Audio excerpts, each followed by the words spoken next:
words that can have power in one way also have power in another way. That every horrible, atrocious thing that's ever happened in humanity, the worst things in human history that have ever happened, began with words. They began with simple, seemingly innocent conversations. They began with questions.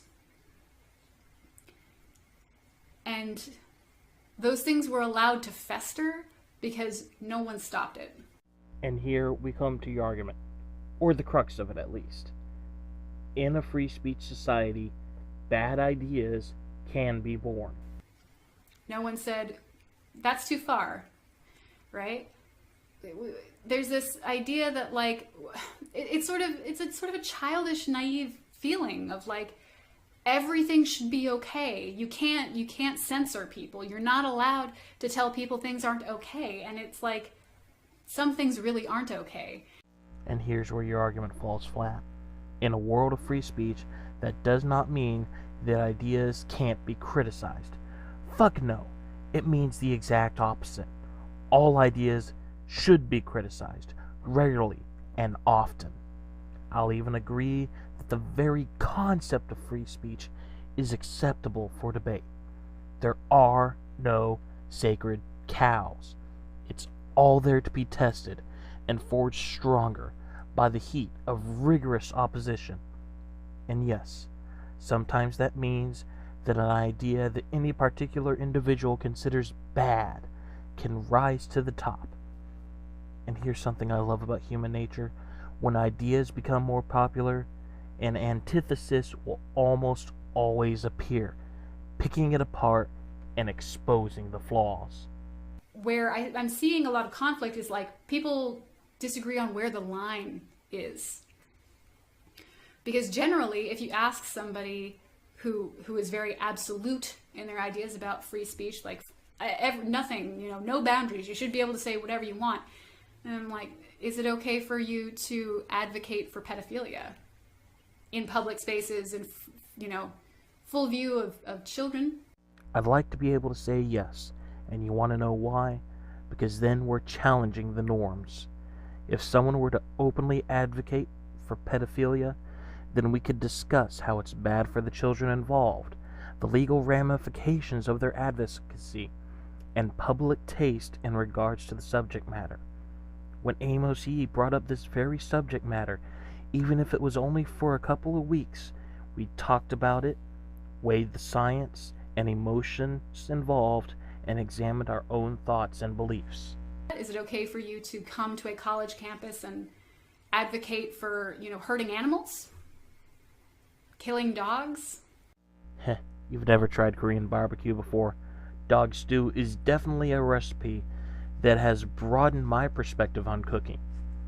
See also China and cats. I haven't had a chance to try that one yet, but I understand they actually have a specific breed that is raised primarily for that purpose. Do you think people would feel uncomfortable and pissed off on that campus if they had dogs or children, with them, living with them? Would they want to be anywhere near you while you were asking innocent questions about whether it's okay to hurt dogs, And how is that a bad thing? If someone is steadfast in their refusal to associate with people participating in a discussion that's between them and the people involved. Like I mentioned earlier, part of free speech is whether the audience will be willing to listen or not. People can say what they want, just like people can listen if they want, and just like people can argue their ideas if they want.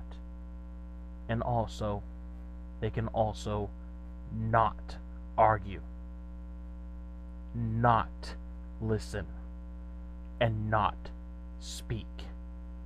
The idea of free speech is that that choice is available.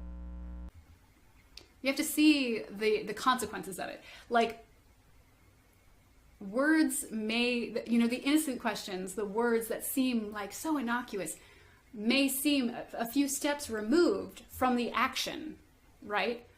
But they do cause action sometimes, Sometimes words cause actions, and sometimes they don't. The effectiveness of those words are, say it with me now, partly determined by the idea itself, the power of the rhetoric, and the receptiveness of the audience.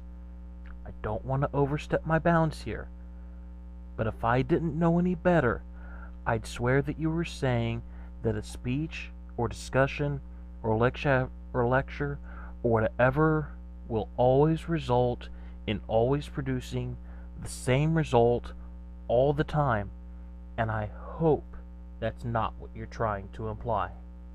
Similar to our quiz about the king and the princess, there's a question about the guy, Milo Yiannopoulos, right? He comes to a college campus and he does a rally. I don't know why he gets invited to college campuses. He's not a scholar, but that's my only personal thing, whatever. He does a rally of how to spot a tranny, right? Because he likes being offensive, because he's 14 apparently in his brain. He likes that. How to spot a tranny. It doesn't matter my personal opinion about Milo Yiannopoulos. You're allowed to like Milo Yiannopoulos if you like him. Thanks. From what little I've bothered to actually watch of him, despite being subscribed to his channel, he seems like someone who revels in his own narcissism while being quite subtle in his argumentations. I dare say he debates like a cross of Sun Tzu and Machiavelli, but that's my opinion. Think about the sort of population of people who would go to a rally of how to spot a tranny. Like, who would be like, that's a great night out. Because, you can't imagine that they are perhaps open-minded individuals about gay people and transgender community. Not open to gay and transgender people while attending a lecture being given by a man who revels in flaunting his homosexuality. Right. So he gets all those people together, converging on one point, and then whips them into a frenzy, right? With his act. And perhaps that's not his like any sort of violence or consequences for transgender people. Perhaps that is not his intent. Maybe his intent is that he just wants attention from, positive attention from people. Maybe he likes entertaining people who agree with his shitty opinions. That's been my general takeaway from him. He's a showboat. One might even dare say, a diva. So, okay, he does that. And these people go to the thing.